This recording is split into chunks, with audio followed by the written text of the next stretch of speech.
Assalamualaikum warahmatullahi wabarakatuh. Perkenalkan, nama saya Deti Nurul Iqnah Hafizah, kelas 3D FHI. Baik, di video ini saya akan menjawab pertanyaan UTS mata kuliah Qawaidul Fiqhiyah. Bismillahirrahmanirrahim. Adapun soalnya yang pertama, saudara jelaskan makna qaidah al-umuru bimaqasidiha. Nomor 2, saudara jelaskan kaidah al-yaqinu la yuzalu bisyak. Nomor 3, saudara jelaskan kaidah al-masyaqqatu tajlibut taisir. Nomor 4, saudara jelaskan tentang kaidah ad-dararu yuzalu. Nomor 5, saudara jelaskan kaidah al-'ada muhakkamah. Jelaskan, kemudian berikan contohnya. Dan yang terakhir, saudara cantumkan atau contoh yang menjadi dasar dalam kaidah ini, terutama dalam Al-Quran, itu pun kalau ada. Jawab. Nomor 1, kaidah al-umuru bimaqasidiha, artinya setiap perkara itu tergantung pada niatnya. Kaidah ini didasari pertama oleh Al-Quran, diantaranya surat Al-Bayyinah ayat 5 yang berbunyi, A'udzubillahi minasyaitonirrajim. Wa ma umiru illa liya'budullaha mukhlishina lahuddin hunafa'a wa yuqimus salata wa yu'tuz zakata wa dzalika dinul qayyimah. Padahal mereka hanya diperintah menyembah Allah dengan ikhlas, menaatinya semata-mata karena menjalankan agama, dan juga agar melaksanakan sholat dan menunaikan zakat, dan yang demikian itulah agama yang lurus atau benar. Dan yang kedua, hadis Nabi, innamal a'malu binniyat wa innamal likulli imri'in ma nawa. Segala perbuatan hanya tergantung sesuai dengan niatnya. Kaidah ini merupakan kaidah terpenting dalam kaidah fikih Islam, karena hampir semua hukum syariat tidak lepas dari penggunaan kaidah ini, karena dilihat bahwa perbuatan tidak lepas dari perkara. Pertama, hatinya, kedua, lisannya, dan ketiga, anggota badannya. Dengan demikian, niat merupakan bagian dari perbuatan manusia. Bahkan, niat merupakan unsur yang paling penting. Kaidah ini menunjukkan betapa pentingnya niat dalam setiap perbuatan, sehingga Abu Hanifah dan Imam Ahmad bin Hambal menjadikan niat sebagai syarat perbuatan, sedangkan Imam Asy-Syafi'i menjadikannya sebagai rukun. Namun demikian, Imam Al-Suyuti membagi ibadah kepada dua kelompok. Pertama, yang membutuhkan niat ialah ibadah yang memerlukan penjelasan secara khusus seperti sholat, puasa, zakat, haji, dan sebagainya dianggap tidak sah tanpa niat. Dan ibadah yang tidak membutuhkan niat secara kebiasaan, misalnya iman kepada Allah, azan, zikir, membaca Al-Quran, maka tidak perlu setiap saat untuk melakukan. Dengan demikian, niat berfungsi untuk membedakan antara ibadah dengan adat dan untuk menjelaskan tingkatan ibadah. Contohnya, sholat ada kalanya sholat wajib dan sholat sunnah. Puasa ada puasa sunnah dan puasa nazar. Duduk di masjid ada kalanya istirahat dan ada kalanya i'tikaf. Untuk membedakan itu semua diperlukan niat. Contoh dari kaidah ini, makan dan minum itu tujuannya adalah karena lapar dan haus. Namun, jika kita niatkan makan dan minum itu agar kuat beribadah, maka makan dan minum itu menjadi pahala ketika kita lakukan. Nomor 2, kaidah al-yaqinu la yuzalu bisyak, artinya keyakinan itu tidak dapat dihilangkan dengan keraguan. Kaidah ini didasari oleh hadis Nabi, idza wajada ahadukum fi batnihi syai'an fa ashkala alaihi akhraja minhu syai'an amla fala yakhrujanna minal masjidi hatta yasma'a sautan aw yajida rihan. Apabila seseorang di antara kamu merasakan di dalam perutnya ada sesuatu, kemudian sanksi apakah sudah keluar atau belum, maka janganlah keluar dari masjid atau membatalkan sholat sebelum mendengar suara atau mencium baunya. Hadis riwayat Muslim.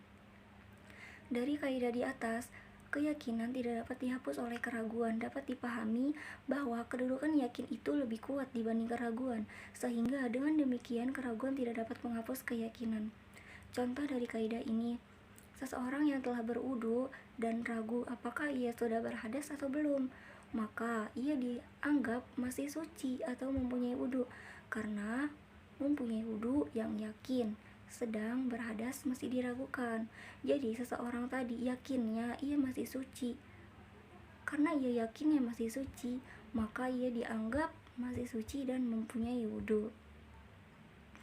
Yang ketiga, kaidah al-masyaqqatu tajlibut taisir, Artinya, kesulitan dapat menarik kemudahan. Kaidah ini dapat dipahami bahwa kondisi yang dianggap sulit oleh mukallaf untuk dilakukan sebagaimana mestinya secara umum. Hukum sesuatu itu dilakukan atau azimah, seperti sholat dengan posisi berdiri bagi orang sakit, maka ia diberikan keringanan atau rukhsah untuk mengerjakan sholat dengan posisi duduk. Dengan demikian, hukum Allah selalu sejalan dengan tingkat kemampuan manusia yang melakukan hukum tersebut. Kaidah ini didasari surat Al-Baqarah ayat 185 yang berbunyi, A'udzubillahi minasyaitonirrajim. Yuridullahu bikumul yusra wa la yuridu bikumul usra. Allah menghendaki kemudahan bagimu dan tidak menghendaki kesukaran bagimu. Contoh kaidah ini, perintah sholat wajib dilakukan dalam kondisi bagaimanapun, juga sesuai dengan kemampuan. Perintah sholat untuk dilakukan berdiri, tapi kalau tidak mampu berdiri dikarenakan sakit, boleh dilakukan duduk. Jika tidak mampu juga duduk, maka diperbolehkan sholat dalam keadaan berbaring. Nomor 4, kaidah ad-dararu yuzalu, artinya sesuatu yang membahayakan itu harus dihilangkan. Kaidah ini didasari surat Al-A'raf ayat 56 yang berbunyi, A'udzubillahi minasyaitonirrajim. Wala tufsidu fil ardi ba'da islahiha. Dan janganlah kamu berbuat kerusakan di bumi setelah diciptakan dengan baik. Kaidah ini berpijak kepada sabda Rasulullah SAW, la dororo wala diroro. Tidak boleh ada doror dan juga diror. Hadis riwayat Bukhari. Pengertian hadis ini adalah tidak boleh ada doror dalam bentuk apapun, baik kepada diri sendiri maupun kepada orang lain, dan tidak boleh membalas doror kepada orang lain dengan melakukan doror yang sama. Maksud dari kaidah ini adalah kaidah ini sesungguhnya ingin menjaga setiap mukallaf dari hal-hal yang dapat merugikan atau bahkan dapat mencelakakan dirinya. Setiap kali ada sesuatu yang dapat merugikan atau mencelakakan, sebisa mungkin sesuatu itu dihilangkan dengan cara apapun. Contoh dari kaidah ini, jika seseorang membeli suatu barang, lalu ternyata terdapat cacat pada barang tersebut atau ada kerusakan, maka ia diperbolehkan mengembalikan barang tersebut dan meminta untuk diganti dengan yang baru. Sebab cacat pada barang adalah doror, dan doror harus dihilangkan. Nomor 5, kaidah al-'adah muhakkamah, artinya adat kebiasaan dapat dijadikan sebagai hukum. Kaidah ini didasari surat Al-A'raf ayat 199 yang berbunyi, A'udzubillahi minasyaitonirrajim. Khudhil afwa wa'mur bil 'urfi wa'rid 'anil jahilin. Jadilah pemaaf dan suruhlah orang mengerjakan yang ma'ruf, serta jangan pedulikan orang-orang yang bodoh. Urf dapat diartikan sebagai sesuatu yang telah lama dikenal oleh manusia dan sudah menjadi kebiasaannya, baik berupa ucapan atau perbuatan atau meninggalkan sesuatu.